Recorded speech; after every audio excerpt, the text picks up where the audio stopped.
alami di masyarakat ataupun kalian sendiri mengalami. Sebelumnya bertanya, kamu sebelum sekolah di SMP sekolah di mana? Berarti sekarang sudah naik apa turun? Naik. Karena hari ini kita akan belajar mobilitas sosial.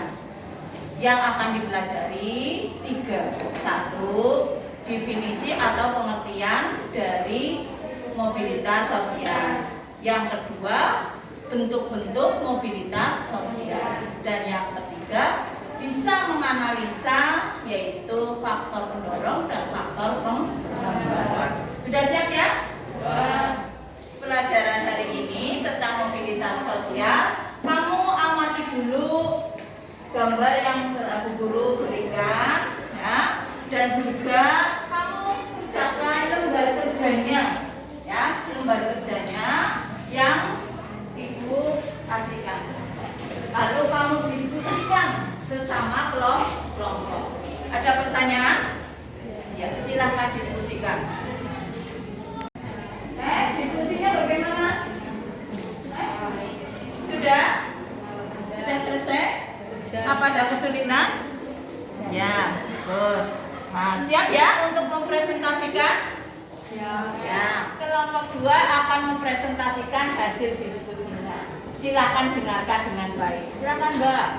Assalamualaikum warahmatullahi wabarakatuh. Kami dari wakil kelompok 2 ingin mempresentasikan bentuk-bentuk mobilitas sosial. Mobilitas sosial dibagi menjadi 2. Mobilitas vertikal. Mobilitas vertikal adalah perpindahan seseorang atau kelompok dari suatu kedudukan sosial ke kedudukan sosial lain yang tidak sederajat. Mobilitas vertikal dibagi menjadi 2, yaitu mobilitas vertikal ke atas atau social climbing dan mobilitas vertikal ke bawah atau social sinking. B. Mobilitas horizontal. Mobilitas horizontal adalah perpindahan suatu sosial seseorang atau sekelompok orang dalam lapisan sosial yang sama.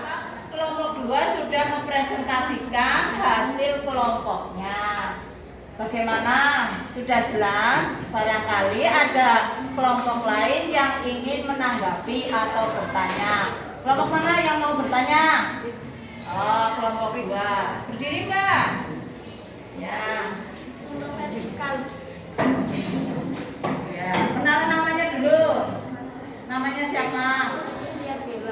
Ya, Mbak Bella akan bertanya, yaitu beri contoh mobilitas vertikal. Ya, silakan kelompok 2.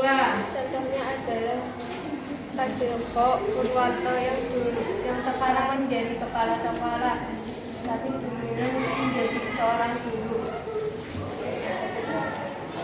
Bagus. Tadi contohnya adalah Pak Joko. Pak Joko kamu kenal ya? Ya, dia kepala sekolah SMP Negeri 1 di Kualu saat ini.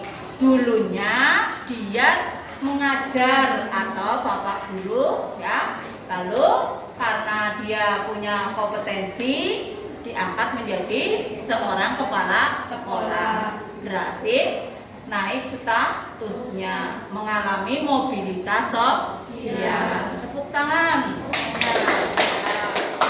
Membahas dari pengertian sampai bentuk mobilitas sosial dan faktor pendorong dengan diskusi. Ya, sekarang Bu Guru coba, kamu sudah bisa menganalisa tidak faktor pendorong dan penghambat dari mobilitas sosial? Silahkan kalian maju, pilih. Ya, satu tempelkan sesuai yang kamu inginkan. Monggo, silakan. Maju cepat, yang cepat, biar cepat.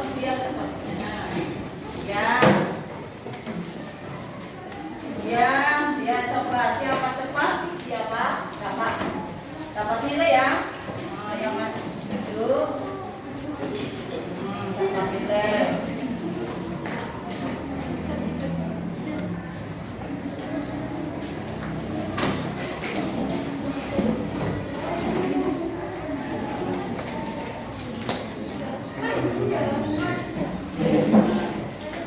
tangan buat kalian semua yang sudah maju.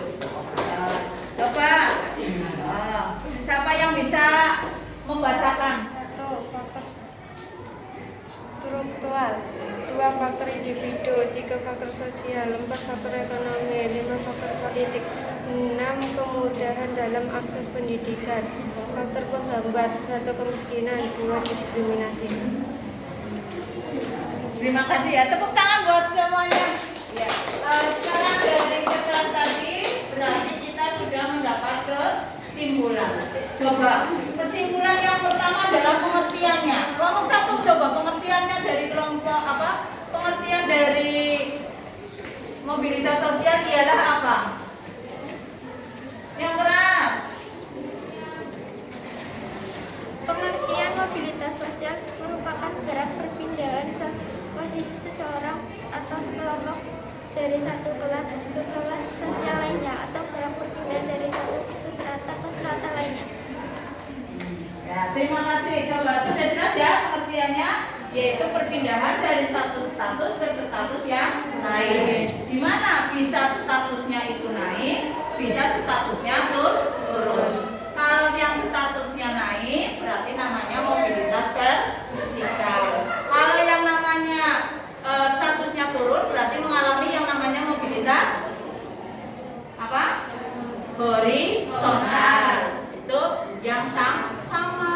Ya, kalau yang turun bisa vertikal sinking, bisa vertikal climbing. Gitu ya. Jadi hari ini kita sudah belajar yang pertama pengertian, yang kedua yaitu bentuk mobilitas sosial, yaitu ada mobilitas vertikal, ada mobilitas horizontal, dan yang ketiga adalah faktor pendorong dan penghambat dari mobilitas sosial. Kesimpulannya bahwa kita bisa merubah status asalkan mau bekerja keras dan berusaha. Ya, bahwa seorang yang tidak punya bisa menjadi seorang yang sukses. Yang perlu kalian tanamkan pada jiwa kalian adalah semangat selalu bekerja, berusaha, dan jangan lupa berdoa.